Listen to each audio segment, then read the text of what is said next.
Hello friends, my name is Nikhil Singh Chadak and I am working as an assistant professor in School of Vocational Studies, Ambedkar University, Delhi. Today I will be discussing about the topic protection and promotion of Indian culture and arts and the importance of cultural tourism. Subtopics which I will be covering under the same are government, its policy and planning, a brief history we will be discussing here, tourism policy in protecting and promoting Indian culture and arts, again a very important topic under this segment, Indian tourism policy, need for reorientation. We would be discussing about the past tourism policies and the latest Indian draft tourism policy 2020.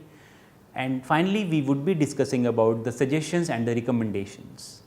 After studying this unit, you will be able to understand the various steps taken by government to protect and promote Indian culture and arts and to explain the Indian government tourism policy to promote cultural tourism in terms of the history behind tourism policy and the latest tourism policies given by government time to time. So, the first topic is government, its policy and planning. Here we would be discussing about a brief history also in terms of how Indian government has promoted its culture and tradition. In this section, we will be discussing various steps taken by government to protect and promote Indian culture and arts. India possesses a complex and multi-layered, multi-dimensional cultural fabric with strong regional identities. To accommodate such elaborate culture, Indian government developed vast structure to plan and implement various schemes and programs. During the pre-independence period, British government promoted few cultural institutions like National Library, Archaeological Survey of India, Botanical Gardens, Anthropological Survey of India. But there was no state finance or organizational support available to the crafts. Whatever all India institutions of culture were developed were the sheer volunteer efforts. After independence, need was felt that Indian government should frame certain policies to protect and promote Indian arts and crafts and its cultural heritage. So, it was the need of the hour to redraft the various policies after independence and to re-energize the various policies pertaining to protection and promotion of Indian arts, crafts and its culture. The basic responsibility of administering cultural rests on Union Ministry of Human Resource Development. Its Department of Culture is the main in charge of policy planning and execution.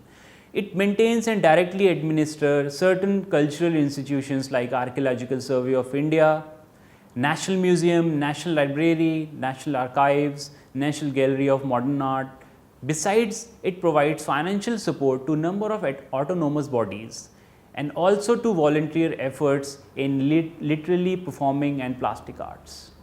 The Union Ministry of Information and Broadcasting looks after and controls mass media, both radio and television.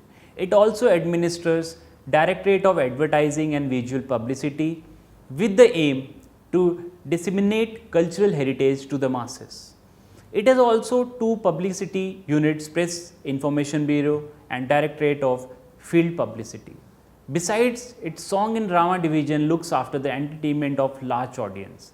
The film division is the central film producing organization responsible for production of documentary films to educate people and spread and preserve Indian cultural heritage. The mass media organizations were set up with the aim for popular entertainment and to disseminate information about regional, national and international developments. It was expected that all programs to include light cultural content to create awareness about diverse Indian culture among the masses. As we all know that India is a land of diversity. Primarily, All India radio and television programs consist of children's programs, programs on music, dance, drama, educational programs, news bulletins. Besides Hindi and English, other regional language programs are also shown or broadcast on All India Radio and Doordarshan. Also, there are separate stations of All India Radio all over India which broadcast programs in a regional language. Similarly, regional level Doordarshan Kendras show programs, news etc. in regional languages for a wider appeal. Another important component of media is films. Its entertainment value and impact on the public mind is well established. The government's role in making feature films is confined largely to giving subsidies and to institute awards for best films. Otherwise, Indian film industry is highly commercial and private financed. However, in making documentaries, government plays significant role, and they are prepared largely either as a propaganda or for information on Indian culture. In 1960, Pune Films Institute was established under the aegis of Ministry of Information and Broadcasting for providing diploma courses in photography, sound recording and engineering. Film acting and film editing, of course, was also there. Later, National Film Archives of India in 1964 and Indian Institute of Mass Communication in 1965 were established. So, lot of efforts were put all together to promote and preserve our Indian culture. Immediately after independence, three academies were also set up. National Academy of Letters, Sahitya Academy in 1952, National Academy of Arts, Lalit Kala Academy 1953 and National Academy of Music, Dance and Drama, Sangeet Natak Academy in 1953. The aim of establishing all these academies was not only to revitalize, nourish and nurture traditional arts, but also to create better opportunities for the artist. The important academic Sangeet Natak Academy, working in the field of dance, drama and music, is expected to promote research in the fields of performing arts and coordinate activities in these fields. Since its inception, it is involved in organizing competitions, seminars, festivals, etc. It provides subsidies for publication and research work in the field of performing arts. There is a special unit of service and documentation of folk music, dance and drama.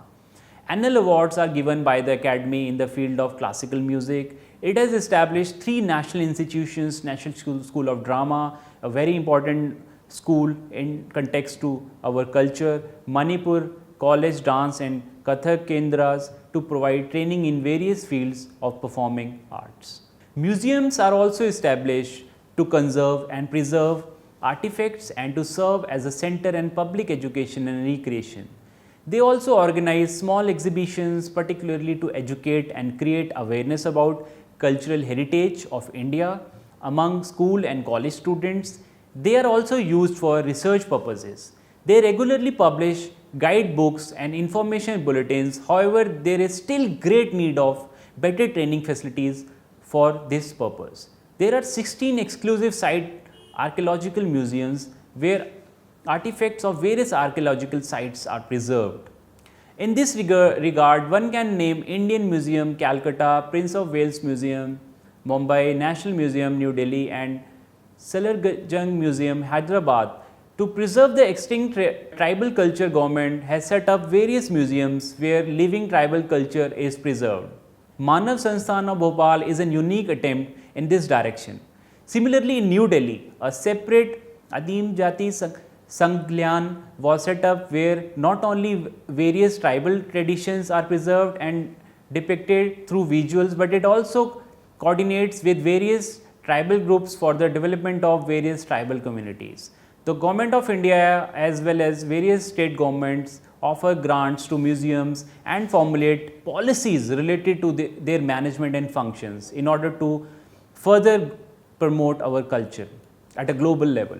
To preserve India's richest craft tradition, that is handloom and handicrafts, various organizations like the All India Village Khati Development Board, All India Handicrafts Board were set up. Indian government policies are primarily framed with the aim of preserving, sustaining and promoting indigenous village industry, which is very important. Artisan and craft tradition is embedded with the day-to-day activities of rural masses. Immediately after independence, Indian government launched plans for development of handicrafts and handlooms. The prime task before the government was to sustain the craft tradition as part of village culture. Instead of reducing it to museum pieces, to fulfill this objective, in the fore government had to provide economic support to make the artisans economically independent. The government also took steps to create a greater demand and launch programs to accelerate handloom production for exports. With this purpose, various handicrafts and handloom boards, units, etc. have been set up, thus putting a thirst on the growth of culture and tradition in our country. From time to time, policies were framed for this purpose. For example, Handlooms Act was passed in Parliament in 1985. Besides, special provisions are made in each 5-year plans for handloom sector. To provide financial support on easy terms, in 1983, NABARD was set up. Likewise, separate budget provisions are made for the development of tribal handicraft, thus promoting our culture in a unique way. But in spite of government's all efforts, still lot more has to be done, as the real profit is still not reaching the artisans. They could hardly achieve more than the substantial level. There are problems in getting short-term and long-term loans. Many are even not aware about various schemes of the government, various policies in operation for their development and to get the loans. Therefore, in spite of the existing schemes, they are not actually benefited by them. Therefore, there is need to create more awareness regarding the various assistance programs of the government among the rural masses and the tribals. There is also need to make care that real profit should reach the artisans, influence of brokers, middlemen, and must be minimized. Indian Council of Cultural Relations is another autonomous organization created under the Ministry of External Affairs, which work for the promotion of Indian culture overseas, and it has done lot of efforts for the same. Arranging or sponsoring the visits of Indian artists abroad, holding promotional fairs depicting Indian culture, heritage, etc. are the tasks undertaken by this organization, and it has putting lot of efforts to promote our culture at a global level. Tourism policy, protection and promotion. The World Tourism Organization sees the role of policy as the means by which government motivations can be balanced with private sector improvement. So protection and promotion again of our culture is very important, and here we would be discussing about the various tourism policies given time to time. This is primarily because in views tourism as one of the few development options for the third world countries and a means of participation in the international trade. The World Tourism Organization therefore recommends that all countries to realize the value of the process of liberalization would have a tourism policy which defines the means by which objectives of tourism development are to be realized. To be meaningful, these objectives should be fixed in a certain development plan which has the sanction of the government. The first ever tourism policy was announced by the Government of India in November 1982. It was one of the efforts which were made by the Indian government to promote our tourism. It was more an aggressive statement in marketing than a prospective plan for development in 1982. Its main thrust was aimed at presenting India to the foreigners as the ultimate holiday resort destination. With a view to reach this destination, the following measures were taken. It was stated in that policy was to take full advantage of the national heritage in arriving at a popular campaign for attracting tourists, to promote tourist resorts and make India as a destination of holiday resorts, to grant the status of an export industry to tourism, to adopt a selective approach to develop few tourist circuits, and to invite private sector participation into the sector. So that particular tourism policy has brought so many inputs in order to promote our country as a leading tourist destination. The Planning Commission recognized tourism as an industry by 1992, in June 1992, as is very clear from above. Tourism policy was considered by government as an industry which should use India's cultural heritage as commodity to attract foreign and travelers. The major development in tourism policy of India came in the National Action Plan for Tourism in 1992. Its central concerns were socio-economic development of areas, like increasing employment opportunities with the help of developing tourism products, developing domestic tourism for budget category, preserving national heritage and environment of our country. It is again a very important aspect. Then to develop our destination as an international tourist destination, then diversification of the tourism products, and to increase in India's share in world tourism. So these were the agendas which were taken under the National Action Plan of Tourism in 1992. The 8th plan document makes a special mention that the future expansions of the tourism should be achieved mainly by private sector participation. The thrust areas as ensured in the plan include development of selected tourist places, diversification from cultural related tourism to holiday and leisure tourism, development of trekking, winter sports, wildlife and beach sea resort tourism, exploring new source markets, restoration of national heritage products, launching of national image building, etc. So these were the initiatives taken by the government. It is evident from the contents of this document that now there is a greater stress was given on preservation of our cultural heritage. Contrary to the policy of 1982, where it was suggested to commoditize the culture, the 8th plan proposed diversification of tourist attractions from more cultural heritage perspective. This change in orientation is very crucial as India is moving on the road of development and it needs a positive image rather than a country of snake charmers and the rope trick. As part of government tourism policy, certain cultural attractions are being promoted. The Department of Tourism intends to set up craft village in different parts of the country to provide a boost for the traditional handicraft of various regions in New Delhi. Like Delhi Art and Craft Museum, a kind of Shivgram which exhibits the crafts of different regions throughout the year have been started. The Surajkund Craft Mela, Shivgram, Udaipur have been a tremendous draw in the tourists. Organization of Republic Day celebrations in India is a big cultural event. It attracts large number not only foreign tourists but also number of domestic tourists visit Delhi to see the event. Lot of events like Paratan Parv is also being organized closely in association with Indian government to promote our culture. Certain fairs and festivals have been identified by Ministry of Tourism and assistance is being given to develop and publicize them to attract inland and foreign tourists. Fairs like Pushkar Fair, Sonpur Cattle Fair, Kite Festival and the Dussehra Festival in Mysore and Kullu. These are all already attracted tourist destinations. Ministry gives liberal financial assistance to develop these traditional fairs and festivals all over the country and promote them aggressively in the international market. Festival of India and India Fest are attempts in this direction. So, a lot of efforts have been already put up to create a huge impact of our Indian culture and bring foreign tourists in our country. At important tourist centers where earlier there were no structured arrangements for organizing cultural events which could provide an experience or a glimpse of Indian culture to visiting foreign tourists, now it will be the endeavor of the government to help and tie up with zonal cultural centers, regional and national level cultures and making arrangements at important tourist destinations to organize cultural evenings, various events, craft bazaars, food plazas and fairs and festivals all around the year. Such activities will be organized in coordination with the Department of Culture and Archaeological Survey of India. Festivals like Konark and Khajuraho, light and sound programs and the Red Fort and Purana Kila in New Delhi and Gwalior Fort are some of the attempts in the same direction.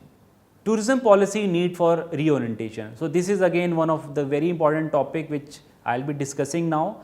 So, under this it is suggested that existing thirst of our tourism policy should be recognized and to locate alterations within the reality of cultural heritage and existing socio-economic conditions. So, it is important to reorientate, kind of a reorientation should be done in terms of a tourism policy to promote our Indian culture. South Asian destinations have a marginal share of the international tourism market and the 60s vision of the economic and development benefits and foreign exchange earnings from tourism continues to dominate the developmental debate. Tourism is penetrating deeper in our political and economic thinking and our culture. Experience, however, shows that the tourism industry draws and accountings infrastructure, the most important and complex, the rest of the economy. The greater are the economy gains and the power of economy to retain the value added in the country. So, we have to reformulate our tourism policy and reorientate it towards Indian culture. Tourism policy in India, which is conceived and pushed from the top, is always justified and legitimized by the yardsticks of customer satisfaction. To ensure a competitive tourism growth, tourism professionals and officials are to be encouraged to take an active participation in the decision making process. In the free market economies, few needs are satisfied locally. Products originate in communities that cannot consume them, and determining factors is access to money and the empowerment it gives to the consumer. Tourism is an advanced form of consumerization that depends on the distant unknown other to supply it. It complies people who have unknown names and identities to sacrifice the means of meet their daily needs so that affluent tourists can effortlessly reach out to whether they desire at their price or not. An alternate tourism policy must reject this value system. It must stop just being consumer oriented. Its focus should be on that form of tourism that encourages an exchange of culture and wealth, a sharing of skills and problems. This would include both domestic and international tourists who wish to come at the terms of the destination, to go there to experience our local culture and traditions. India has developed resistance to tourism. It is because that people at the destination have no role in decision making or in the benefits from tourism. So it is important to involve the local community also in terms of the tourism product development, precisely in terms of cultural tourism. Therefore, the tourism policy must be redefined by people's need, people's movements and people's organizations in cooperation with similar bodies and counterparts elsewhere, keeping in view the conservation and preservation of culture. So it is very important to include all the stakeholders as well as the local community whenever we are defining any tourism policy pertaining to culture in order to protect and promote our Indian culture. Initiatives taken by the government, again a very important topic. Under this, Indian government plans to unveil a new tourism policy very soon and has embarked on a journey to achieve the top ranking in the sector by 2024 despite all the challenges. Currently, we are also going through a particular pandemic. So that is why there are a lot of huge challenges, but still Indian government is trying to bring our Indian tourism products in a global map and has a target of coming to the top ranks by 2024. Recently, the center circulated a new proposed tourism policy among states for its finalization. It focuses on developing medical, religious, culture and other facets of tourism and offering new destinations other than the popular one which we already have like Taj Mahal and Qutub Minar. So the recent Indian draft tourism policy has putting a lot of emphasis on the niche tourism products as well as the cultural tourism product, which is our one of the main and strongest tourism product in order to generate revenue as well as the employment as well as to attract international tourists. So as per the draft tourism policy, it has been envisaged to promote India as a superpower in cultural tourism, to promote cultural tourism products under Incredible India campaign. Of course, under Incredible India campaign, lot of emphasis has been given to promote our cultural tourism products. 9 key strategic pillars have been identified under this latest draft tourism policy for the growth and promotion of tourism. While each strategic pillar addresses specific areas, they also support each other towards our vision of transforming our destinations, the Indian destinations, to create world-class visitor experiences. The 9 key strategic pillars are supported by 2 cross-cutting themes. So the 9 strategic pillars under the draft tourism policy are welcoming the visitor, seamless connectivity and transport infrastructure, destination planning and development management precisely in terms of the cultural tourism products, business development and investment promotion, development and diversification of tourism products, skill development, again a very important aspect in terms of developing a skilled manpower to promote our tourism products, Market India campaigns, quality assurance and standardization, market intelligence and research. So these are the 9 very important key pillars which Indian government has come up in their latest draft tourism policy. Finally, various suggestions and recommendations to protect and promote cultural tourism. So under this particular segment, emphasis has been given on the conservation and sustainable use of cultural tourism resources, because it is very important to sustain our cultural tourism resources. Maintaining and promoting natural, social and cultural diversity is essential for long-term sustainable tourism and creates a resilient base for the industry. Marketing that provides tourists with the full and responsible information increases respect for the natural, social and the cultural environments of destination areas and enhances customer satisfaction. So we need to put customer satisfaction of utmost importance in terms of whenever we are promoting our cultural tourism products. Make positive contribution to the conservation of natural and cultural heritage to the maintenance of the world diversity. Sensitization of tourists traveling to ecologically and culturally fragile areas to respect environment, again a very important aspect in terms of whenever we are promoting our cultural tourism products. preservation of its natural and cultural assets in the long run, and catalyze the benefits for the local economy and the residents and behave responsibly is again one of the important recommendation. Protect and capitalizing on the local heritage as well as the cultural and creative assets should be done in a way that benefits the destination, the industry and the visitors who would be visiting the various destinations. History and cultural heritage are reasons for many tourists to visit a destination. Combining these aspects with new creative ideas makes them continuously attractive also for the younger generations. A strong public-private partnership is also important to restore and adopt our historical and cultural assets into tourism products, would go a long way in preserving not just built heritage but also our intangible assets like folk arts, dance forms, theatres, which we have already discussed in our previous discussions. Like all these factors plays a very important role in the promotion of Indian culture. Creating experiences around our heritage sites and monuments with interpretation facilities, souvenir shops, eateries and other conveniences would enhance the overall visitor experience. So friends, let's sum up all the topics which we have covered today.